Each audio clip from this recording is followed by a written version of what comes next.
একসময় হিমালয় উপসাগরের ধারে একটি ছোট্ট শান্ত গ্রামে ভরত নামে এক যুবক বাস করত। ভরত তার মেজাজ খারাপ এবং অস্থির মনের জন্য গ্রাম জুড়ে বিখ্যাত ছিল। তার মন সবসময় চিন্তায় ভরা থাকত। ভাবুন তো, এই ঝড় তার মনকে সম্পূর্ণ অস্থির করে তুলেছে। মনে হচ্ছে তার জীবন থেকে শান্তি উধাও হয়ে গেছে এবং সে সর্বদা তার চিন্তায় ডুবে থাকত এবং চাপপূর্ণ জীবনযাপন করত। তার অস্থির মন এবং রাগের কারণে তার পরিবারের সদস্য এবং গ্রামবাসীদের সাথে তার সম্পর্ক ভালো ছিল না, যার ফলে সে আরও একাকী এবং অপমানিত বোধ করত। সে আরও বেশি মানসিক চাপের মধ্যে পড়ে যায়। একবার ভরত তার গ্রামের রাস্তায় হাঁটছিল। তারপর তার দেখা হয় এক বৌদ্ধ সন্ন্যাসীর সাথে, যিনি একটি গাছের ছায়ায় ধ্যানে বসেছিলেন। বৌদ্ধ সন্ন্যাসীর মুখ থেকে বিশুদ্ধ শান্তির এক আভা প্রতিফলিত হচ্ছিল। এই অসীম শান্তিতে ভরত বৌদ্ধ সন্ন্যাসীর প্রতি আকৃষ্ট হয়। ভারত যখন বৌদ্ধ সন্ন্যাসীর কাছে এলো, তখন সে তার চারপাশে একটি ইতিবাচক শক্তি অনুভব করল। ভরত বুঝতে পারল যে এই অপরিসীম শান্তি এবং ইতিবাচক শক্তির উৎস বৌদ্ধ সন্ন্যাসীর ভেতরেই কোথাও। এই কারণেই সে সেখানে বসে তার চোখ খোলার অপেক্ষায় রইল। কিছুক্ষণ পর বৌদ্ধ ভিক্ষু যখন চোখ খুললেন, তখন তিনি তার সামনে একটি ছোট ছেলেকে বসে থাকতে দেখলেন, যে খুব চাপে এবং নেতিবাচক আবেগে ভরা ছিল। ভরতের বৌদ্ধ ভিক্ষুর দিকে আকুল দৃষ্টিতে তাকিয়ে খুব বিনয়ের সাথে বললেন, গুরু, আমার মন খুব অশান্ত এবং আমার মনের চিন্তাভাবনা আমাকে গ্রাস করছে। আমি এক মুহূর্তের জন্যও শান্তি অনুভব করতে পারছি না। আপনি কি আমাকে আমার অস্থির মনকে শান্ত করার উপায় শেখাতে পারেন? ভরতের যন্ত্রণা বুঝতে পেরে বৌদ্ধ ভিক্ষু করুণার চোখে তার দিকে তাকালেন এবং বলল, আমার প্রিয় সন্তান, আমি তোমাকে একটা গল্প বলতে চাই। এই গল্পের মধ্যেই মানসিক শান্তি ও সুখের রহস্য লুকিয়ে আছে। তুমি কি গল্পটি শুনতে চাও? ভরত হ্যাঁ মাথা নাড়িয়ে পূর্ণ মনোযোগ দিয়ে গল্পটি শুনতে রাজি হল। তোমার ভেতরে কৌতূহল তখন চরমে। অনেক দিন আগে এক শহরে শক্তি নামে এক ব্যক্তি বাস করতেন। শক্তি অত্যন্ত উচ্চাকাঙ্ক্ষী ব্যক্তি ছিলেন এবং প্রতিটি কাজেই তার মানুষের কাছ থেকে খেজুর প্রয়োজন ছিল। যদি তিনি কারোর কাছ থেকে ব্যর্থতা এবং মন্দ শুনতে পেতেন, তাহলে তিনি গভীর উদ্বেগ এবং চাপে পড়ে যেতেন। তিনি বিশ্বাস করতেন যে সাফল্য এবং বস্তুগত শক্তি কাঙ্ক্ষিত সুখ দেবে, কিন্তু তিনি যত বেশি সাফল্য এবং প্রশংসার পিছনে দৌড়াতেন, ততই তিনি মানসিক চাপে ডুবে যেতেন। কিন্তু হঠাৎ শক্তি সেই সময়ের একজন বিখ্যাত বৌদ্ধ সন্ন্যাসীর মুখোমুখি হন, যার নাম ছিল মহাকৌশল। মহাকৌশল তার শিষ্যদের ধ্যান শেখাতেন এবং তিনি নিজেও একজন অত্যন্ত ধ্যানমগ্ন এবং আলোকিত ব্যক্তি ছিলেন। মহাকৌশলের আশ্চর্য একাগ্রতায় মুগ্ধ হয়ে শক্তি তার কাছ থেকে মনকে তার বিচরণশীল মন থেকে শান্ত করার উপায় জানতে চেয়েছিলেন। শক্তি বললেন যে মহন্ত সর্বদা সাফল্যের পিছনে ছোটেন। সাফল্যের পিছনে ছুটেন এবং ক্রমাগত আরও অর্জনের চেষ্টা করেন। তবুও আমি কোনো সাময়িক তৃপ্তি বা আত্মতৃপ্তি পাই না। এই অবিরাম অস্থিরতার মাঝে আমি কিভাবে শান্তি খুঁজে পাব? বৌদ্ধ ভিক্ষু করুণার চোখে তার দিকে তাকিয়ে তাকে উত্তর দিলেন, তোমার মন একটি উত্তাল নদীর মতো, যা সর্বদা প্রবাহিত এবং প্রবাহিত, কখনো অস্থির থাকতে পারে না। তাই এই অস্থির মনকে শান্ত করার জন্য তোমাকে কোনো বাধা ছাড়াই তোমার চিন্তাভাবনা ছেড়ে দেওয়ার শিল্প শিখতে হবে। শক্তি অবাক হয়ে জিজ্ঞাসা করলেন, আমি কিভাবে আমার চিন্তাভাবনা ত্যাগ করতে পারি? সর্বোপরি আমিও আমার ইচ্ছা এবং উচ্চাকাঙ্ক্ষার সাথে সংযুক্ত। তাই বৌদ্ধ ভিক্ষু এই কথা শুনে হেসে উঠলেন, আর কল্পনা করুন আপনার হাতে এক গ্লাস জল আছে। এখন আপনি যত বেশি সময় ধরে রাখবেন, এটি তত ভারী হবে। আর যদি আপনি এটিকে যথেষ্ট সময় ধরে রাখবেন, আপনার হাত ব্যথা শুরু করবে। কিন্তু যদি আপনি সেই আঁকড়ে ধরা ছেড়ে দেন, তাহলে আপনার বোঝা চলে যাবে। ভরত গল্পটি এবং এর বার্তাটি মনোযোগ সহকারে শুনলেন। তিনি বুঝতে পারলেন যে তার চিন্তাভাবনা এবং আকাঙ্ক্ষাগুলিকে আঁকড়ে ধরে রাখলে তার বোঝা বৃদ্ধি পায় এবং ভিতরে অশান্তি তৈরি হয়। এখন ভরত গল্পের শেষ শোনার জন্য অধীর আগ্রহে অপেক্ষা করছিলেন। বৌদ্ধ ভিক্ষু গল্পটি চালিয়ে গেলেন এই বলে যে শক্তি একজন বৌদ্ধ ভিক্ষুর কথা অনুসরণ করে চিন্তাভাবনা ত্যাগ করার অনুশীলন শুরু করে। তিনি কোনো পূর্ব সিদ্ধান্ত ছাড়াই তার চিন্তাভাবনা এবং অনুভূতি আসতে এবং যেতে দেখেন। এখন তিনি চিন্তাভাবনা ধরা বন্ধ করে দিয়েছেন। চিন্তাভাবনাগুলি নিজে থেকেই উঠে যেত এবং চলে যেত, ধীরে ধীরে তিনি বুঝতে শুরু করলেন যে তার ইচ্ছা এবং অনুভূতিও সমস্ত দুঃখের কারণ। শক্তি যত গভীরভাবে ধ্যানের দিকে এগিয়ে যেতে লাগল, তিনি দেখতে পেলেন যে বর্তমানের মধ্যে বাস করাই হল অভ্যন্তরীণ শান্তির একমাত্র উৎস। বর্তমানের মধ্যে নিজেকে স্থির রেখে তিনি তার মনের অবিরাম বকবক থেকে মুক্তি পেতে পারেন। ধীরে ধীরে শক্তির মন একটি শান্ত হ্রদের মতো হয়ে ওঠে, যা নিজের ভিতরের বাইরের জগৎকে প্রতিফলিত করে। তিনি জীবনের সরলতায় সন্তুষ্টিকে অতিরঞ্জিত করেছিলেন এবং বস্তুগত সম্পদের প্রতি তার আসক্তি ত্যাগ করেছিলেন। ক্ষমতার এমন পরিবর্তনের খবর মানুষের মধ্যে ছড়িয়ে পড়ার সাথে সাথে দূর দূরান্ত থেকে মানুষ নির্দেশনা পেতে আসতে শুরু করে। মানুষকে চিন্তাভাবনা মুক্ত করার এবং নিজেদের মধ্যে শান্তি খুঁজে পেতে নির্দেশনা দেওয়ার শিল্প শেখানো, তিনি মানুষের মধ্যে শান্তি ও জ্ঞানের বাতিঘর হয়ে ওঠেন।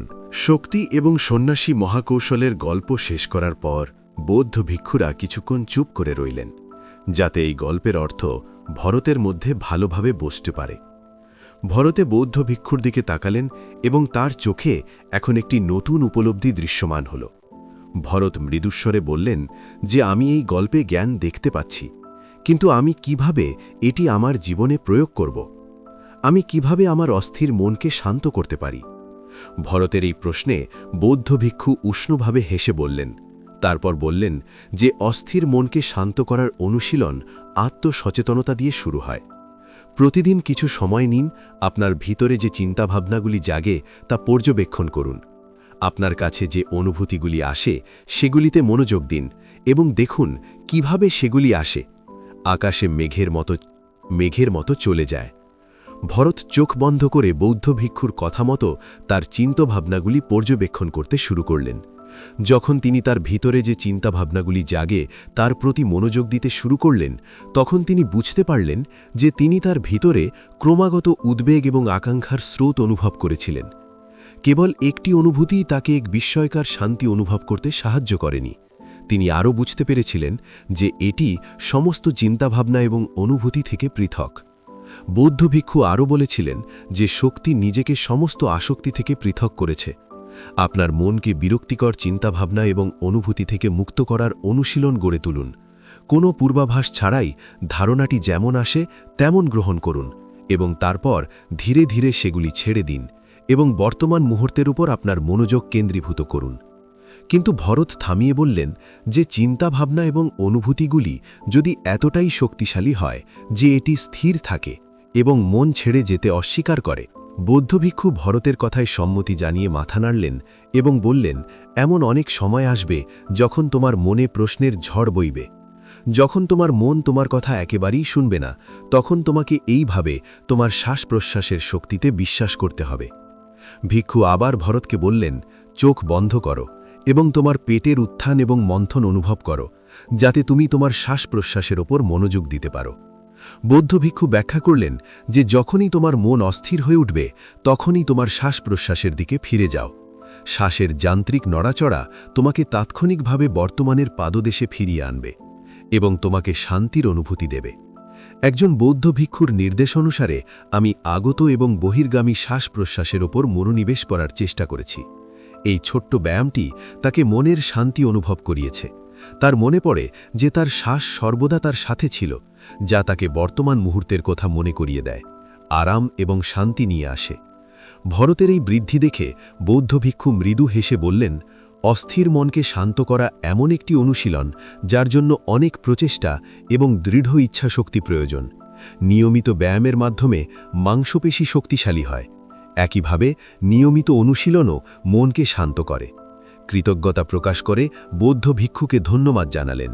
তিনি প্রতিশ্রুতি দিলেন যে আজ থেকে তিনি তার অস্থির মনকে শান্ত করতে এবং তার অক্ষমতা মুক্ত করতে পারবেন।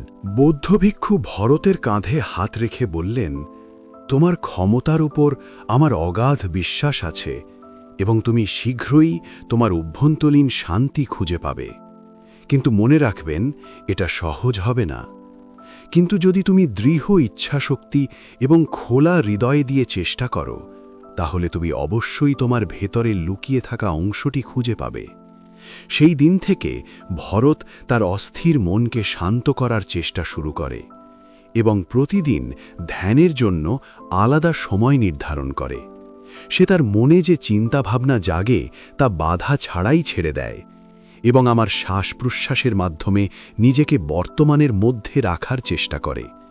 সময়ের সাথে অনুশীলন করে ভরত নিজের মধ্যে শান্তি অনুভব করে। সময়ের সাথে সাথে ভরত জ্ঞান ও শান্তির উৎস হিসাবে পরিচিতি লাভ করেন। গ্রামবাসীরা তাদের অস্থির মনকে শান্ত করার জন্য ভারতে আসেন। বৌদ্ধ ভিক্ষুদের শিক্ষকেরা আত্মসচেতনতার শক্তি ভাগ করে নেন এবং অন্যদের বৌদ্ধ ভিক্ষুদের শিক্ষা এবং অভ্যন্তরীণ শান্তি খুঁজে পাওয়ার শিক্ষা ভাগ করে নিতে সাহায্য করেন। এর সাথে সাথে তিনি তার শ্বাস প্রশ্বাসের প্রতি মনোযোগ দেওয়ার এবং তার চিন্তাভাবনা মুক্ত করার শিল্প শিখিয়েছিলেন। এই ধরনের বাসিন্দারা বিকশিত হন এবং তারা অমূল্য মানসিক শান্তি লাভ করেন।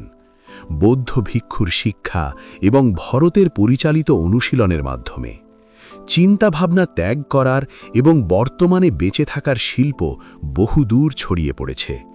তিনি অনেক মানুষের জীবন বদলে দিয়েছেন এবং সময়ের সাথে সাথে আরও বেশি করে। ভরতের শান্ত প্রভাব তার গ্রামের সীমানা ছাড়িয়েও বিস্তৃত। পার্শ্ববর্তী গ্রাম এবং শহর থেকে মানুষ ভরতের রূপান্তরের গল্প শুনে তার পরামর্শ নিতে আসে। ভরত তাদের মনের বোঝার নিচে চাপা পড়ে থাকা লোকদের জন্য আশার আলো হয়ে ওঠে। ভরতের শিক্ষা কেবল ধ্যান এবং বক্তৃতার মধ্যে সীমাবদ্ধ ছিল না, বরং তিনি সচেতনতার সাথে দৈনন্দিন কাজ করার ওপর আরও জোর দিতেন। তিনি মানুষকে মনে করিয়ে দিতেন যে সারাদিন তুমি কি বলো এবং তোমার চারপাশে ঘটে যাওয়া ঘটনার প্রতি কেমন প্রতিক্রিয়া দেখাও সেদিকে মনোযোগ দাও। সব কিছু পূর্ণ সচেতনতার সাথে করো। যখন তুমি খাও, প্রতিটি কামড়ের স্বাদ উপভোগ করো। যখন তুমি সূর্যের আলোর সামনে দাঁড়াও, তখন তার উষ্ণতা অনুভব করো। মনোযোগ দিয়ে শোনো এবং মানুষ কি বলে তা বোঝো। ছোট ছোট পরিবর্তন মানুষের জীবনে অলৌকিক পরিবর্তন এনেছে। ভরতের শিক্ষা থেকে মানুষ শিখেছে যে জীবনের আনন্দ বর্তমানের মধ্যে বেঁচে থাকার মধ্যেই নিহিত। বন্ধুরা, গল্পের এখানেই শেষ। আশা করি এই ভিডিও থেকে আপনারা অনেক কিছু শিখেছেন।